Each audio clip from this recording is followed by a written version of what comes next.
Let me introduce these wonderful people today. He is not gender confused, so don't worry.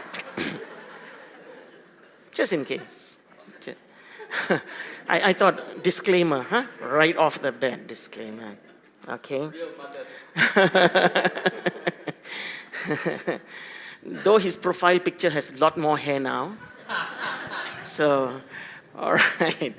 So first, we welcome Elaine, a single mother, raising a son who has ADHD. Wow. I consider her a daily warrior. Yeah?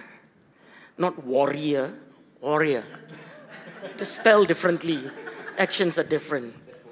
Then we have Yani, who came in 26 years ago as a domestic helper. Left her entire family behind. Imagine this, 26 years leaving your family behind. Leaving a newborn child behind. Sometimes we don't think, isn't it? We have domestic workers, and we can ill-treat them in many different ways. We can be insensitive of so many things. So that's Yani, who has left everything behind to make sure the family continues and that she has work. Then we have a married son. This one, very easy. Now a father, and will reflect on his mother's journey, who incidentally had a great fall yesterday. Not great fall, broke a bone or something like that. I don't know whether she was thinking that he was going to do this today. She fainted. Yeah. All right, and then finally, we have a mother who's raising 3 children through various different age gaps. The oldest being 26 years old. And then the next one is 14 years old. So that's 12 years difference. It's a lot. And the third one is 11 years old. So we're going to begin. Smile, Elaine, smile, smile. So we begin with you, hi, Elaine. Huh? So I want to be able to do this one thing. Elaine, what does an ordinary day look like for you?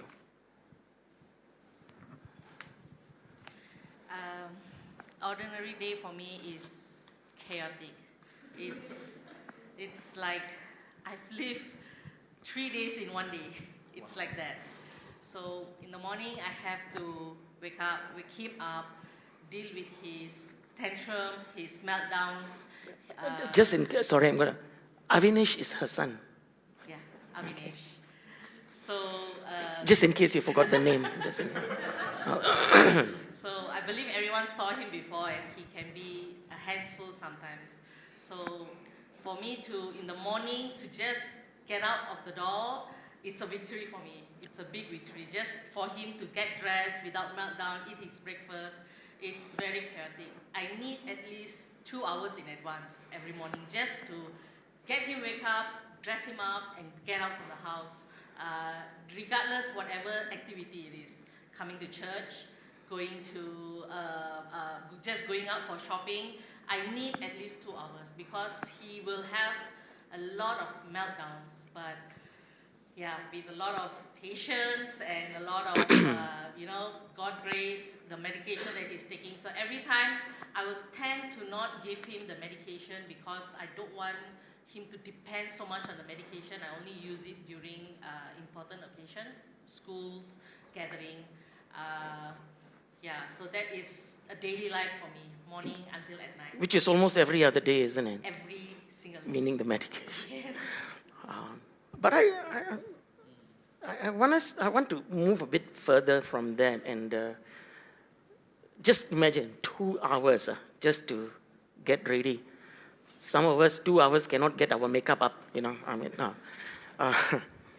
what has been, Elaine, the hardest thing about raising Avinash, especially doing it all alone? I would say that the hardest thing is I don't have a person to tag on. Every other parents have their partners. I'm a single mom. So for me to deal everything on my own, emotionally, physically, financially. I don't have a moment where I can just, okay, it's your turn. I just want to sit down and do nothing, you know. I don't have that person, so he is depending on me. So you don't have the me time. Yes, no me time. My me time is whenever when I come to church, after church, where we will have, me and Elizabeth will have a small makan-makan, where Adam will take care of Arinesh. He eats, you know. Every time when I'm with Elizabeth and Adam, I say, this is for you. And then it's my me time, I will enjoy my meal. I now understand why Adam looks so funny on Mondays. Okay, yeah. All right.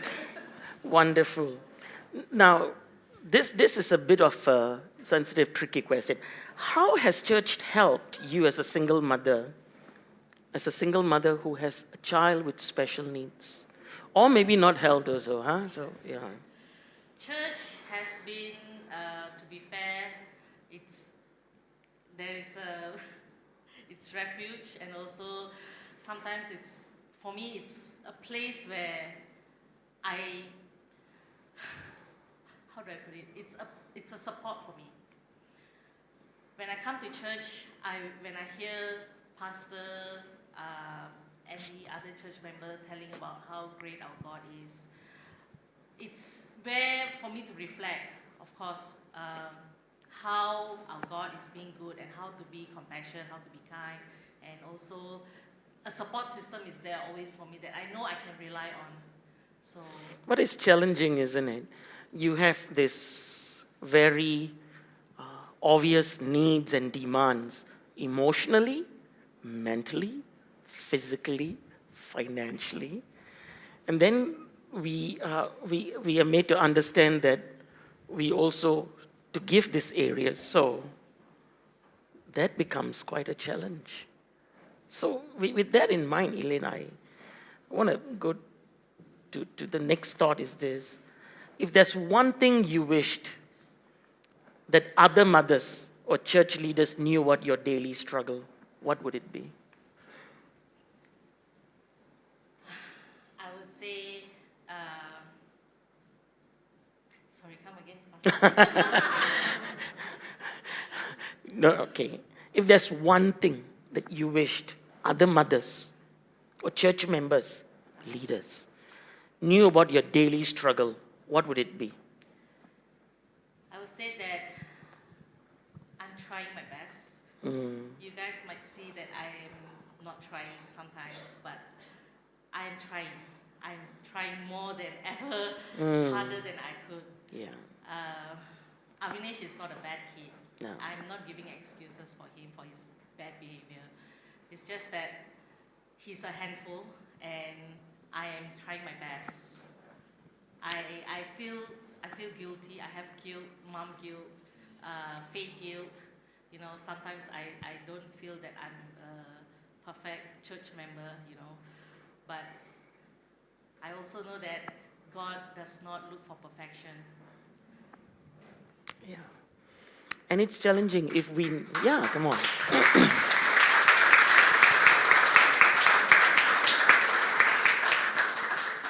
If we even understand what ADHD, and I'm not just saying, I've read it. We have kids in the school who have that they're bouncing off the walls. And I see the teachers at the end of a few hours, they are ready to go home and sleep. What more being a single mother at that, to raise a boy with that condition? It's easy to judge. It's easy to label.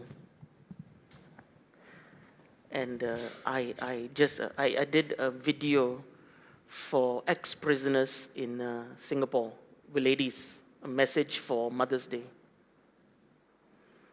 And my message was simple. Was it a minute? Just a minute. And I talked about labels. I said we love to label people. And I said, you've been labeled. And all of them are ex-prisoners. All of you have been labeled. But I said, the greatest label that God gives you is that He sees you, He loves you, you are special, and you mean something to Him. And Elaine, God sees you. I'm not finished with you. What would you say to another mother who is silently struggling like you? I say, you are loved. Don't give up. You're not alone. Seek God, and God will show you your people. Find your people. God will give you the path to find either a person, a group, a connect group, or a psychiatrist, I don't know, counselor, anyone.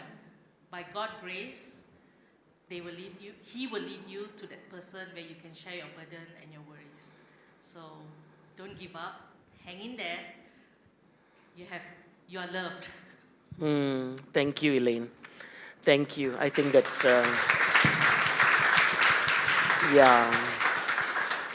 If we could ponder this for a moment, don't you think that's a powerful expression of just what happens to her daily, And if we could just be quiet for a while and think about it, we all have struggles. We all have struggles. We are not alone. Yeah? Thank you. As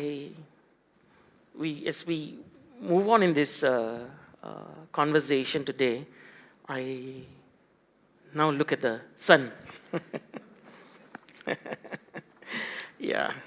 I got to make sure I get the right questions, so I don't ask you the mother's questions. Yeah, okay.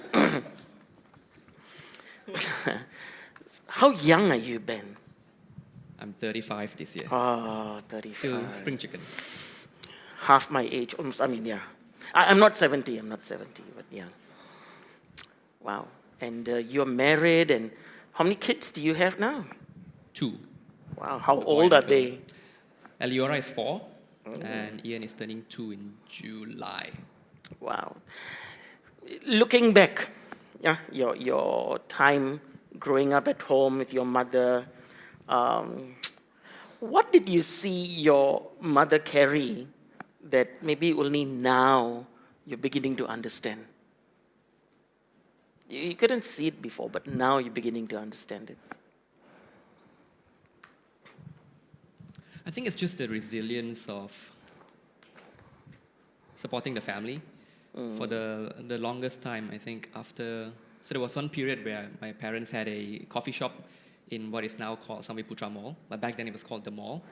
So business wasn't doing very good, and eventually they sold that off. And I think since then, my mom has been the one that was working to support the family.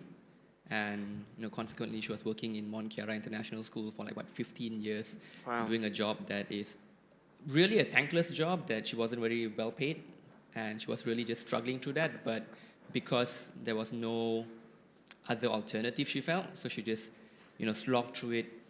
And my dad was not working the whole time, so I think back then you sort of know that something is a bit off, but I didn't quite really see what she had to go through doing that.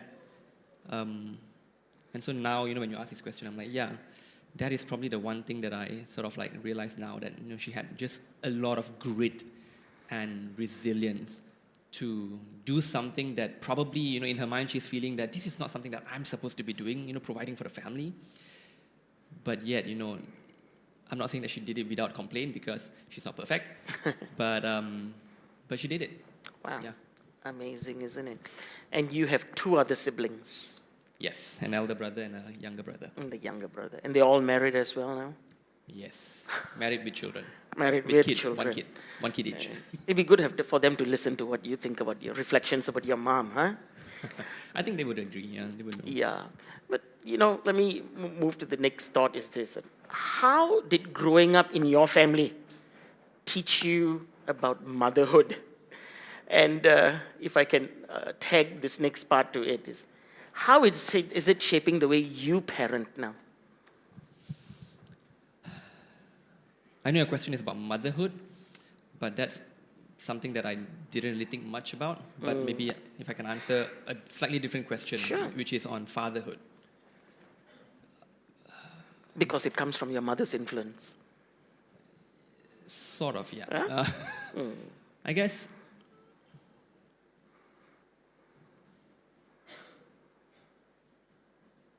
it's the patience that she has. That is one thing that has taught me to be a better father now. Growing up, my brothers and I were all mischievous, as usual. Really? Oh, okay.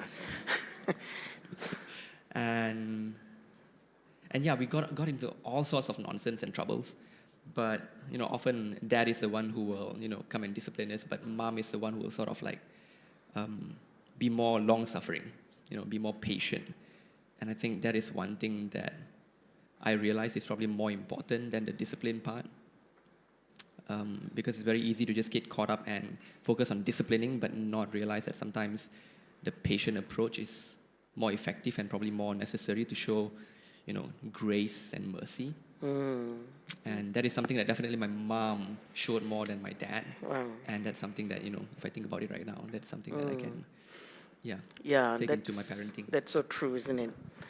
What would you think then? Is that one thing you wish you should have done, could have done, and said more to your mother when you were growing up? What you look back and said, I should have, We all reminisce that, right? Yeah. So what is one thing that you wish you could go back and say, I wish I could have said this to my mom and done this better? Yeah, it's very simple. The first thing that came to mind was just thank you. Yeah. Because I think, I don't know, maybe this is a son thing. I'm looking at the sons here. How often have we said thank you to our mom? Not because it's like Mother's Day and we say, okay, thank you, write it in a card, but really, say thank you for all that our moms have done. And to be honest, I don't remember the last time I said thank you to her. Wow.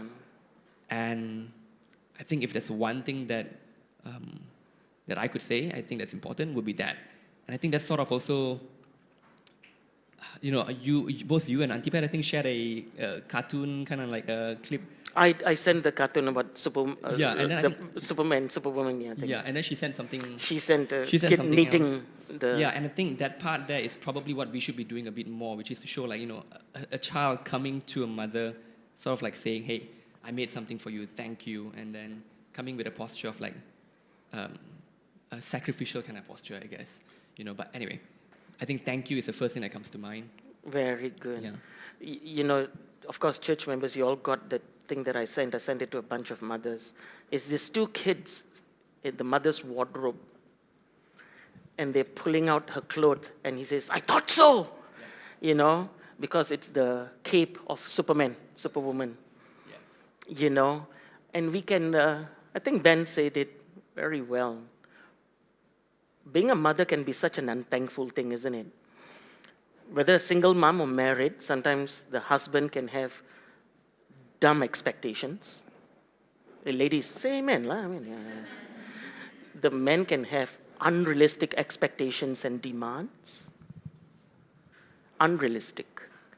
And children, whether sons or daughters, it's what you want all the time, rather than understanding a thank you goes a long way. Oh, I understand. So it's not just Mother's Day, don't do something. It's every day. Every day is Mother's Day.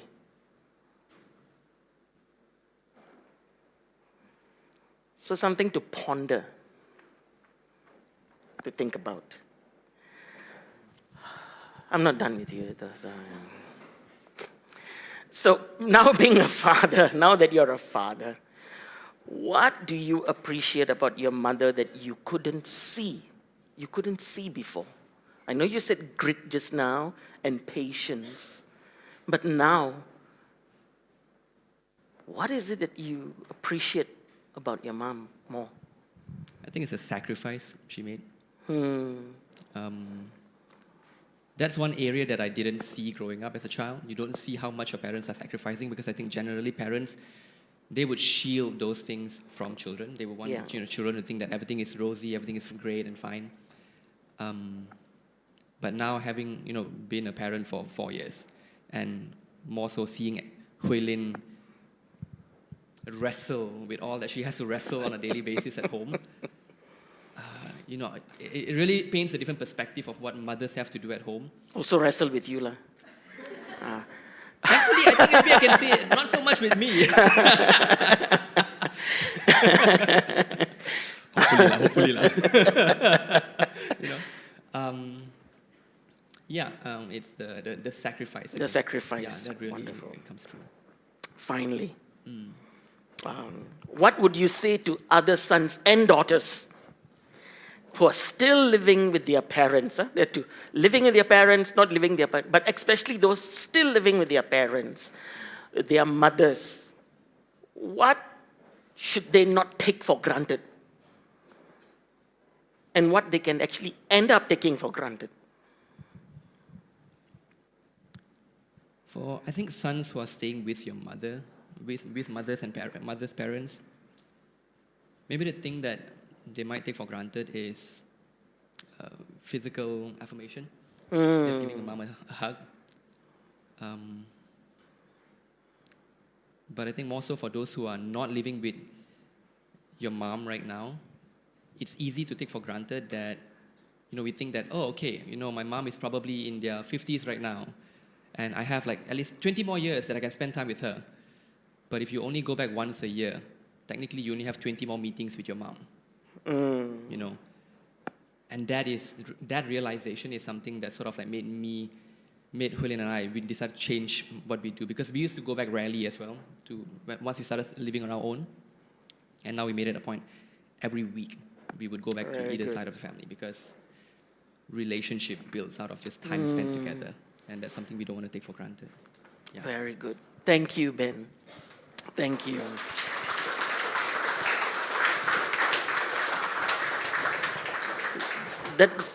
That's so true, right? And that resonates with all of us. So we want to shift a bit now. Now we're going to have a bit of translation taking place. Sandy's, her first language is more Mandarin than Cantonese. So she's actually also my sister-in-law. And, okay. I think we can use that. Thank you, Andrew.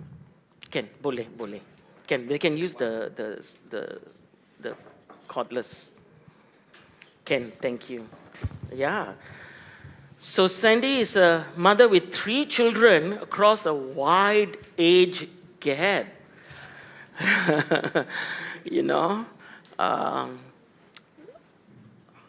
My cheeky mind is working, but yeah. But the thing is this, Sandy, what was it like mothering at such different stages, of your life? You were in your 20s when you had your first child. Then in your 30s, longer than that, you get your second child, and then shortly after that, the third one. What was it like to mother in this? You're still mothering them, because one is 26, one is 14, and one is 11. What is it like mothering that, being a mother?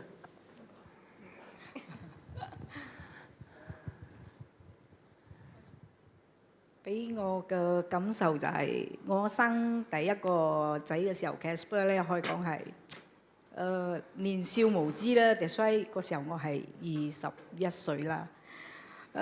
當時嘅我係要點樣去帶領咧？就係不經不覺都係咁樣嘅帶過啦。等就你講我點樣去感受到我生第二個仔嘅時候嘅時間係好長，有經歷過好多嘅事故當中啦。So 我係，sorry。Somebody Okay. I gave birth to Casper at the age of 21. So the age gap that time and now with Casey and Covin is a big gap. So 12 years difference. Yeah. So my feeling was 咩感受啊？咩感受啊？只不過係教導幫養育嘅分別嘅睇法，幫做法會唔同咗咯。因為當初嘅我係真係好似毫無經驗嘅無無然咁樣，誒話做咗人哋阿媽喎，跟住就幫我丈夫nel身咁樣。喺生活中啊，遇到種種嘅問題啊，點樣去帶領啊？ Okay. 因為 Maybe we say less because cannot. Maybe break it down. so that it's not lost in translation.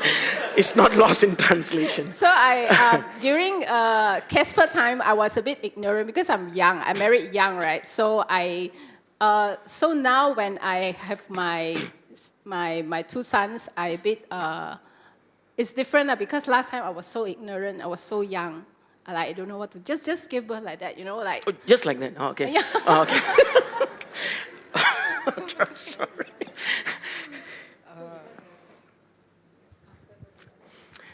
After 咗個 Casper 就到 Covin 就 Covin 係 actually after Casper 我就second 又跌咗個細路哥啦，then 就 After Casper, I actually what do you call it?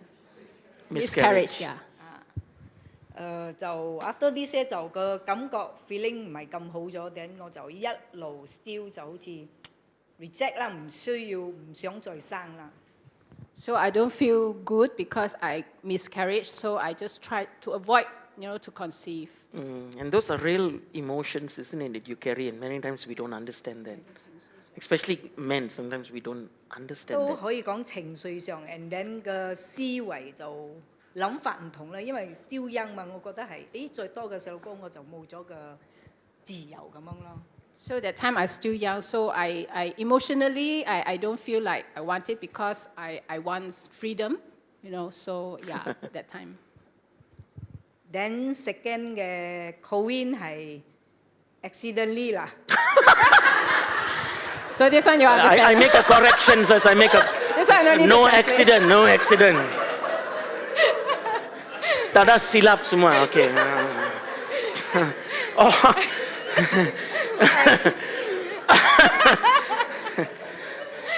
Ladies and there's no accident. Okay, no accident. 係可以講冇 planning 嘅當中啦，冇 planning 嘅。There's no preparation. Yeah, Nelson, no accident, right? No accident. Okay. At least we can laugh about it. Casey 咧係諗住要 because 係諗到要一個女啦，所以就有 Casey。So I gave birth to Casey because I want to have a daughter. So that's why Casey. That one not accident lah. Yeah, okay, that one actually planned. All right. But as I was thinking of this and I was going through my questions this morning in my office, I was pondering on this one thing. I said, 12 years. Casper is going into his teenage life, having his teenage hissy fits, his teenage issues. And here is Covin. It's a newborn. Now you have to be a mother all over again, changing diapers, dealing with all this, putting up with a crying baby and whatever. And here, putting up with the emotions of a teenager. How did you manage that, Sandy? And then on top of that, you have to take care of Nelson. I mean, yeah. Okay. But how did you manage that? Think about it, ladies and gentlemen. One is handling a teenager. And I know all the children. Handling this teenager who has a bunch of friends that he shouldn't be with. And is a newborn. Wow. Sandy, the emotions, maybe share a bit with us. 如果係當時嘅情形咧，就係會因為我嘅大仔 Casper 就12歲。Hey, you translated to her, not my question? Oh, okay, thank you.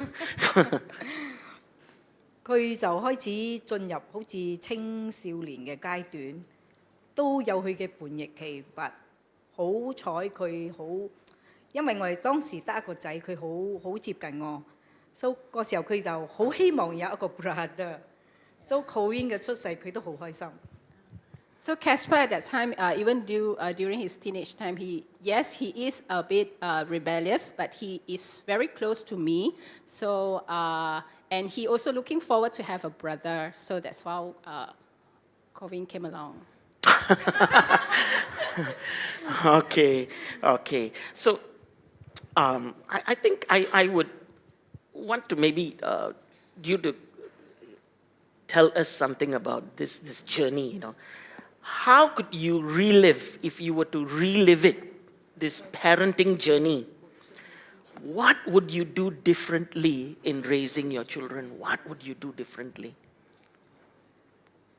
如果係可以俾我再翻轉頭，係我需要我依家有上帝俾我嘅智慧，點樣去做一個媽媽，點樣去做一個妻子，點樣去做好每一個部分俾自己嘅孩子。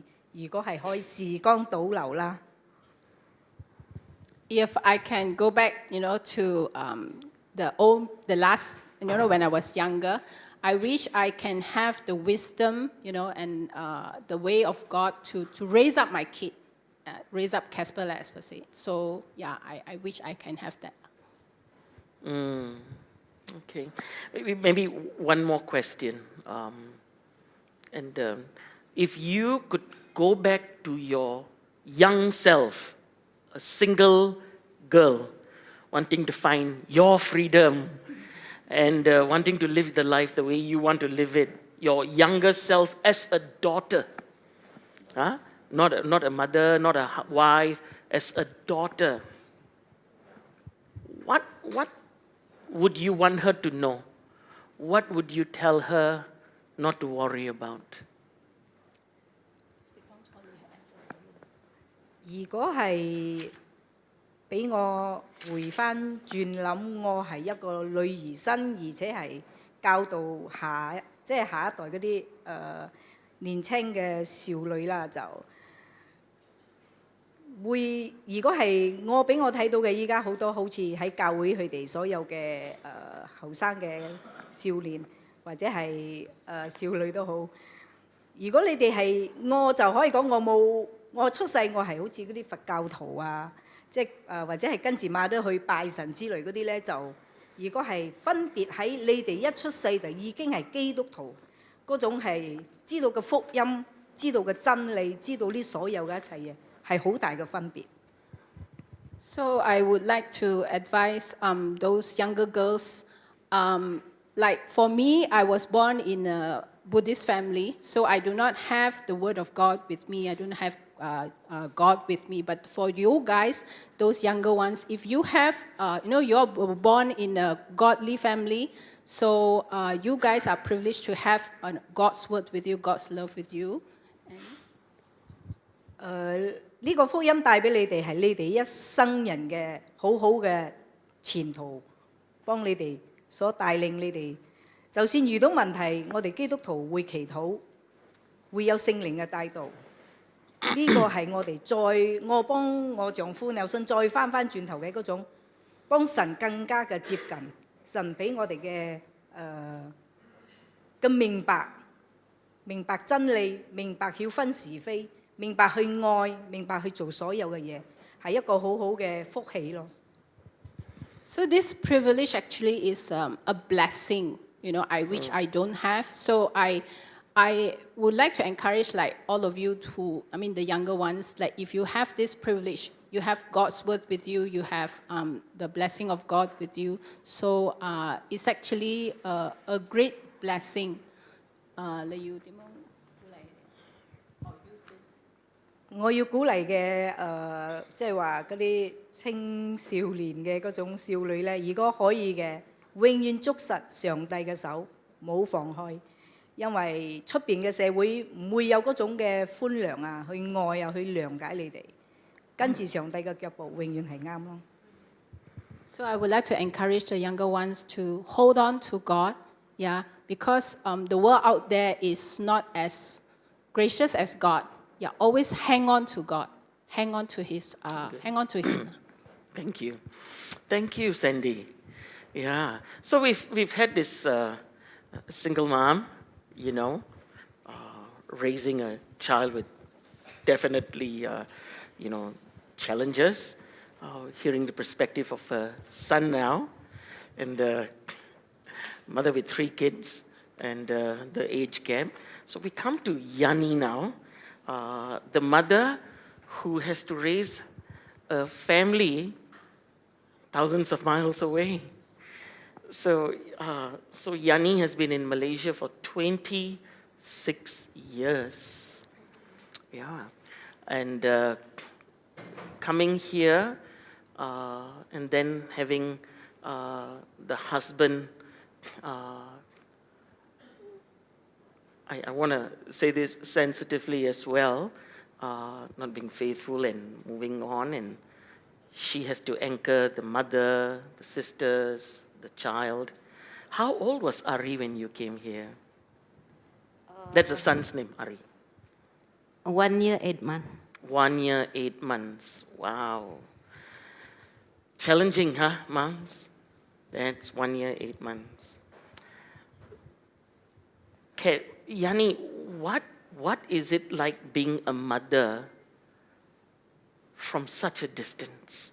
And how do you hold your child in your heart being so far away? Take your time, Yani. Of course, it's not what I want. And it's very hard for me, but somehow I'm very thankful also I came to this place that understand me, my situation, then how I hold him. Of course, I hold him always in my prayer. Every time I want to go to bed, I always cry because I miss him, because the time is no handphone like now. And it's very hard, but I really thankful for Auntie Pat that always support me. Last time go I talk hard. Then I always, when in the middle of working, it's like, Kakak, I miss Ari. Then I showing the card, I say I want to call my son. And of course lah, in the kampung have to wait because it's neighbor, very far. Macam berjanji lah, janji this time I am going to call. And of course lah, he don't understand, and maybe the time he forget about me also because he's very young. So yeah, it's not I want to lah, it's but the situation. But that's the reality, isn't it? Which many a times we don't see. And some of us may have had domestic care at home, or we will have, or we've had, or we do have now. The fear of your child not remembering you, not understanding. And it's something like what Dan said, sacrifice, isn't it? Those issues. So Yani, I think that is so real, but what kind of pain or guilt do you carry? I would say almost every day, because you cannot physically be with your son. Very painful, and my guilt is, of course, I have that moment that his birthday I always miss. And story, usually I use for Dawina and Hena before bedtime, I never done to him. Maybe laugh together or play at the playground with him. I miss all that. Yeah. Wow. Something we take for granted, huh? Yani, how do you stay emotionally connected to your son while working here? So how do you stay? It sounds like the question I've asked, but this is a bit deeper. Emotionally, how do you stay connected to your son? Like what I say, I really thankful to have my boss that really understand, and of course by agency law that you are domestic helper, you cannot go back after 2 years or something like that. But somehow, Pastor and Auntie Pat always understand when especially when come to his teenagers, his mind is really like collapse. It's like, oh, I know you don't love me. I know father, I know mother, something like that. So I sit down with Auntie Pat and I talk. I say, I don't want to I don't want him to misunderstand. And of course, I want to be with him. Then open opportunity from Pastor and Auntie Pat to bring him here to study here, but somehow the immigration don't allow because I'm domestic helper. So we try to go to Putrajaya and Jalan Duta there. They say cannot. So I just leave it to God. And I ask that if I got money, I go back. And of course, some of my friends or some of my family, you gila kah? You cari duit and then you balik and then spend money to just come in for 1 week or 2 weeks like that. But my heart is, I'm coming back for my mother and my son. Yeah. Maybe we should all pause for a while and drink this in, isn't it? Not easy, huh? And I remember one day is Ari is really, I don't know what is in his mind. He's locking himself, and I really thankful that God always protect him. And of course, because of your prayer also, he's not like, how to say, it's not naughty or something like that, but it's just like maybe depression. Go into depression. And then I quickly talk to Auntie Pat, I need to go back, something like that. And Auntie Pat allowed me to go back, and I spend time with him. And then what you want to do? Oh, I want to paint my room, something like that. Then I just spend time with him, talk to him, go makan with him, and painting or something like that.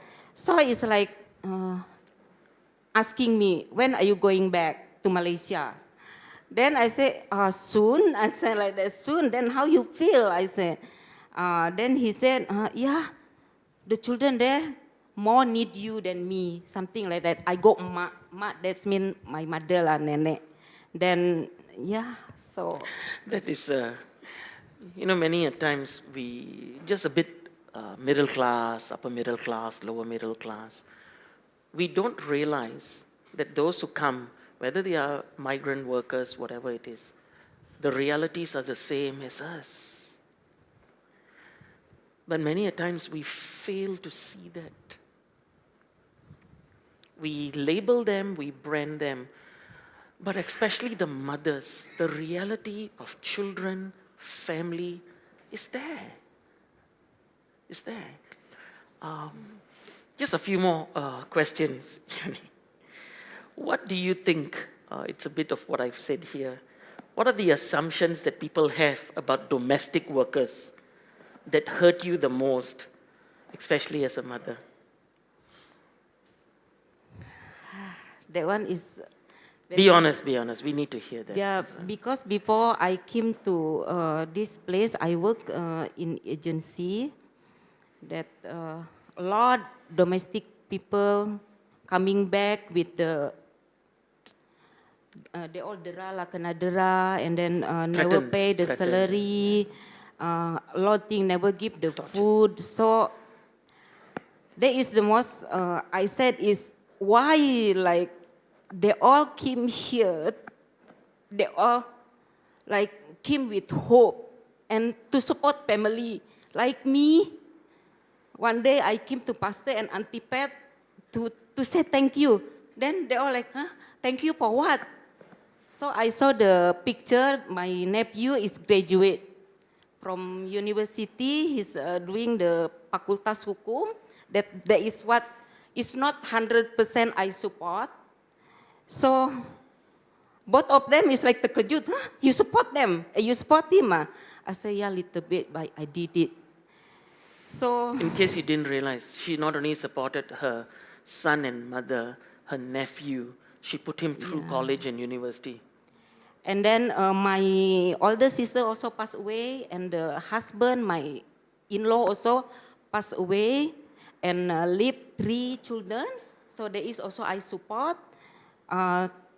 It's not like until like university, like at least until Pompai, they all got education. I really thankful in dignity that education is very important.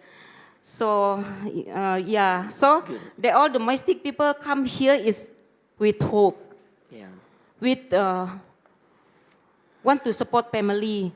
Like first I came here is to bayar hutang, you know, because my father how to say,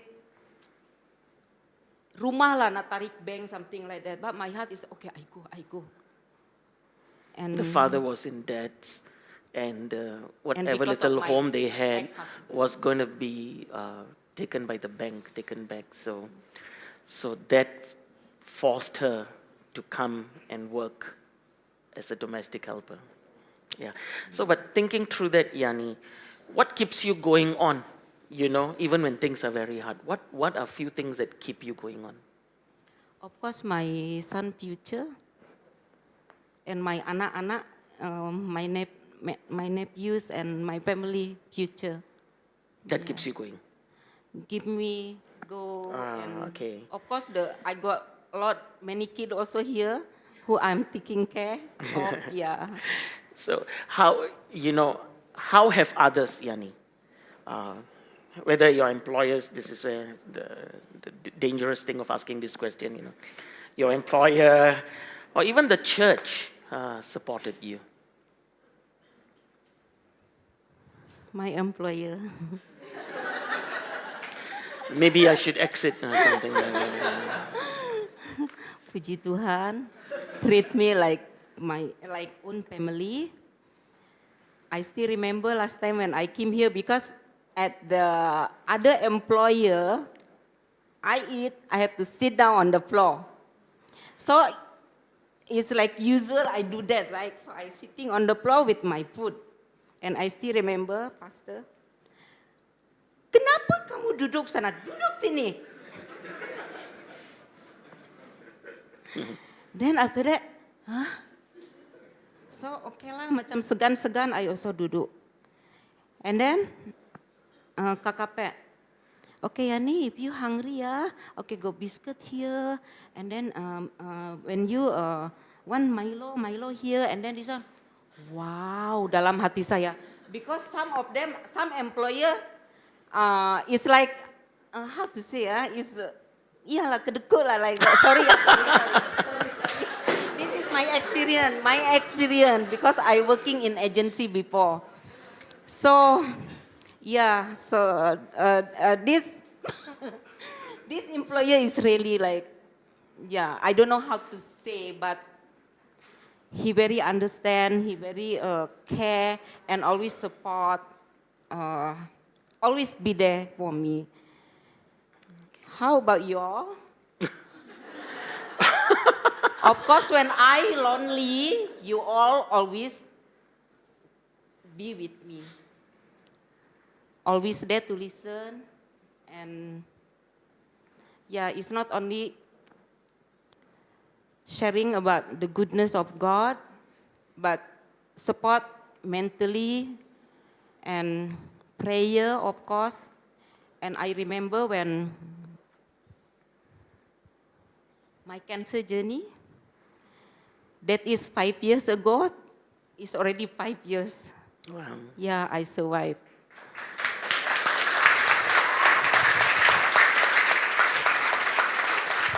So when the doctor diagnosed me with the cancer, first come to my mind is, oh God, I'm going to die soon. How about my son? How about my mother? I don't care about the other anak-anak lah. Then after that, And then it's like I asking God, God, I know you love me. What you want me? What are the things you want me to do? That is question to him. And then that time was Natalie Tan with me, one of the staff from Dignity. He was crying and crying, and Kakak, you so strong, you never cry, ah. Padahal my heart is like, I don't know how to say lah, it's like freezing like that. Then only after that, doctor said, and then I asked question, doctor, how come you never check my blood? You haven't done my biopsy. How come you say I'm got cancer? And then the doctor looked at me. I said like that.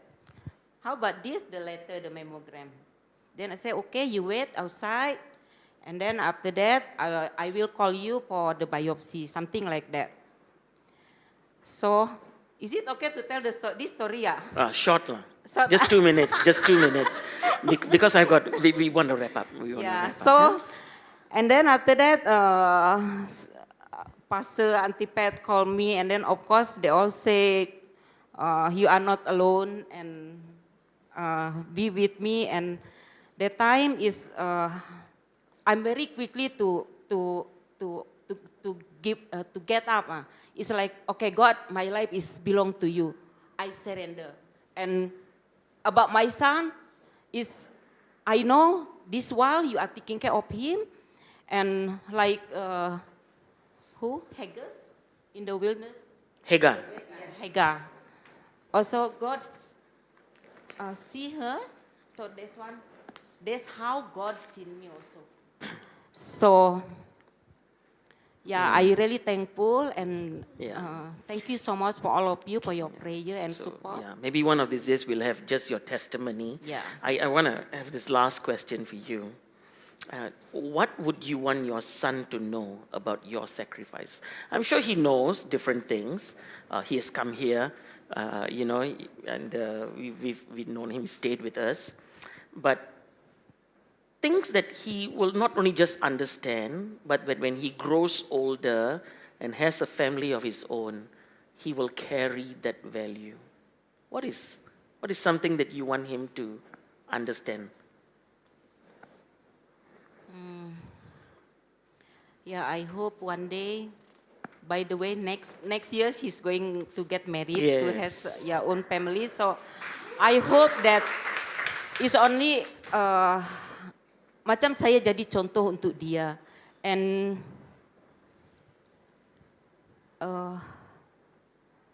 most of the thing is I want him to know that my sacrifice is for him, for his future. Yeah. Okay. And of course, I want to say thank you to him for his sharing, his love sharing with the other sibling and other children here also. Yeah, thank you. You know, when you say that, it would have been good to have my wife here. We, over the years now, Katrina and I have fostered over 50 adopted, raised, maybe 55. We lost count actually. And I remember one thing, the danger of having my children have resentment against them and against us. That's the reality. They share their father and their mother with multiple people. When they grow in church, they hear every negativity. They hear it all. They hear it all. They see it all. And the question is asked, Mommy, Daddy, why do you still support people who have never been thankful to you? So Katrina has her version of how she talks to them. And each one of you here has that story as well. So,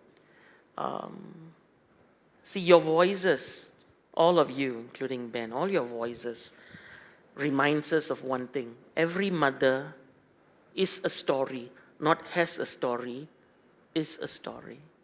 Every mother. Every story is a wound. I know it's getting a bit philosophical here, but and behind every wound, there's an invitation of Christ to heal and restore. Always that invitation is there. And we've heard it through each one of them. We've heard it through each one. So Yanni alluded to Hagar in the Bible. Actually, that's my scripture for today here, Genesis 16:13. She says, the God who sees me. And I wrote a note here, said, the God who sees mothers. She says, you are a God who sees me. So these words come from Hagar, who was a single mother. A single mother, abandoned, misunderstood, kicked out of the house, and she has a son. And she doesn't know what to do. And she meets God where? Not in an oasis, but in the wilderness.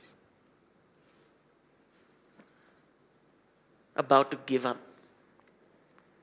You see, God never gave her a new job. He didn't find her a husband. And he didn't change any of that circumstance. He didn't give her a perfect son. Please listen to this. The greatest thing he did to her, for her, was this. He gave her his presence. He gave her his promise. And God gives us that. His presence, his promise. And that's amazing. So, moms, Sally is a mom is also your mom, dad here. You actually just didn't answer my questions today. Actually, you were all the speakers this morning. You actually ministered to everybody in your own simple way, but in a marvelous way, you communicated to all of us that God sees us through your life, through your journey, through your challenge. So you made a sacred space for all of us here, for all of us to say we are not alone, and then someone understands. So Elaine, your love is God's patience in flesh. Yanni, your sacrifice is Jesus' sacrifice in modern clothes. Ben, your tenderness now redeems the pain of yesterday. Sandy, you are a picture of living endurance, stretched but filled with grace. So church, as we close this time together, so as to know this one thing. Where does Mother's Day lead us then? Young, old, children, whoever. It's not, I often say it's not to sentimentality. You know, we can get sentimental on Mother's Day. It's more than a card, it's more than a bow, it's more than flowers. It's solidarity, right? It's faith. It's not just thanks, but actually it's action. Yeah?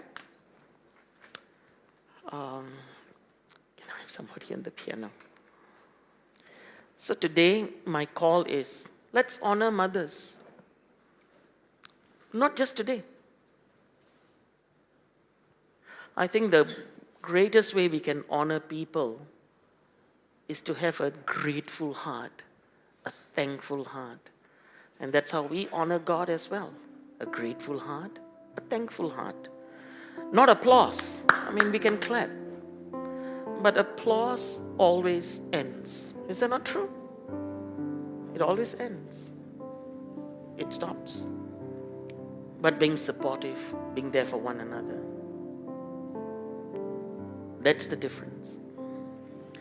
So let us see mothers irrespective of who they are, a sweeper, a CEO, see them the way God sees them. Hagar said, you see me.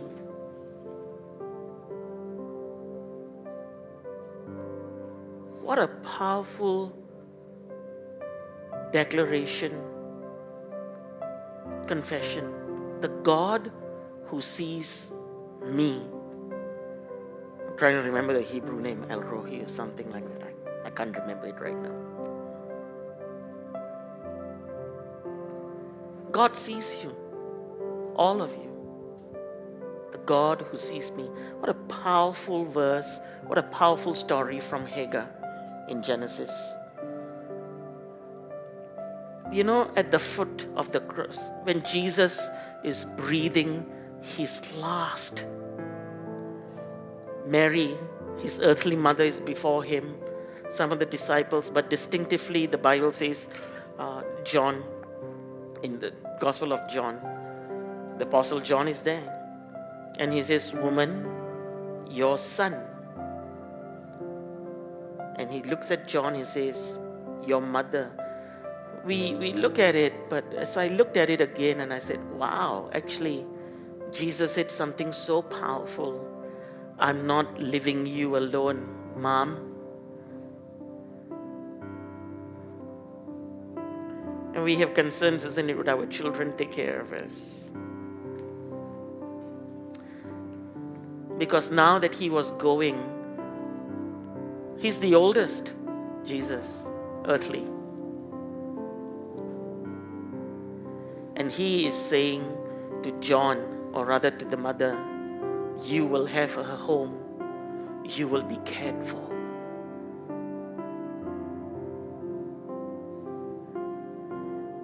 And you will be prayed for. I think we can bring that assurance to mothers. So I pray that as we leave this space today, we just don't carry stories.